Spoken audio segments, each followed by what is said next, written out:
ఇంటికి పిలిచారు. ఇష్టమైన నాటుకోడితో అల్పాహారం వడ్డించారు. కెప్టెన్ వైస్ కెప్టెన్ మధ్య ఈ మీటింగ్ తర్వాత అంతా మామూలు అవుతుందా? కుర్చీ కోసం సాగుతున్న పంచాయతీ కొలిక్కి వచ్చిందా? సిద్ధరామయ్య డీకే శివకుమార్ మధ్య ఒప్పందం కుదిరిందా?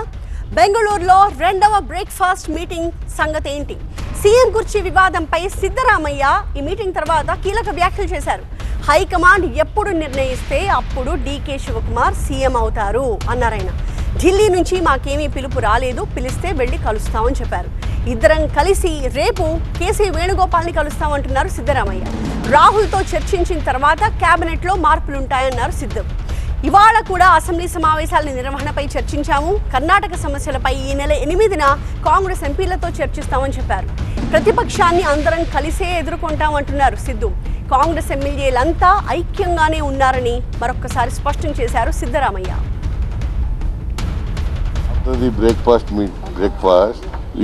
myself and DK Shivakumar, you have discussed regarding the assembly session which is to be held from 8th of December and what strategy we should adopt, that has been discussed. And also you have discussed regarding the meeting of the MPs who are representing Karnataka and Delhi.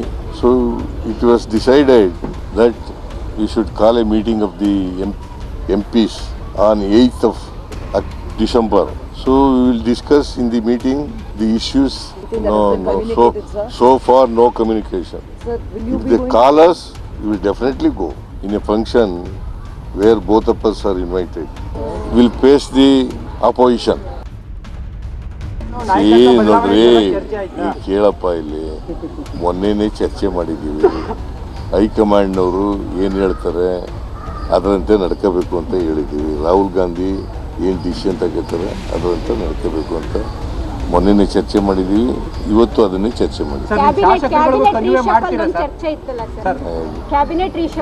High command ಏನು ತೀರ್ಮಾನ ಮಾಡ್ತಾರೆ ಅದಕ್ಕೆ high command ಹೇಳಿದಾಗ.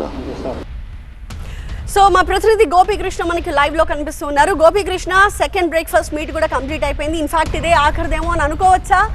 ఎందుకంటే ఎప్పుడు పిలిపోస్తే అప్పుడు వెళ్తా ఉంటున్నారు. సో నేతలు ఇద్దరు కూడా హైకమాండ్ కలవడానికి రెడీగా ఉన్నారు. సో ఎప్పుడు జరిగే అవకాశం కనిపిస్తోంది భేటీ? ఎస్, ఇక బ్రేక్ఫాస్ట్ మీటింగ్స్ ముగిశాయని మనం భావించాల్సి ఉంటుంది. ఈరోజు కూడా ఇడ్లీ, ఉప్మా, దోశ, నాటుకోడితో డీకే శివకుమార్ సిద్ధరామయ్య ఇచ్చిన బ్రేక్ఫాస్ట్ కంటే కొంచెం గ్రాండ్ బ్రేక్ఫాస్టే ఇచ్చారు. అలాగే సిద్ధరామయ్య కూడా ఈరోజు కొంచెం సాటిస్ఫాక్టరీ కామెంట్స్ చేశారు డీకే శివకుమార్కి.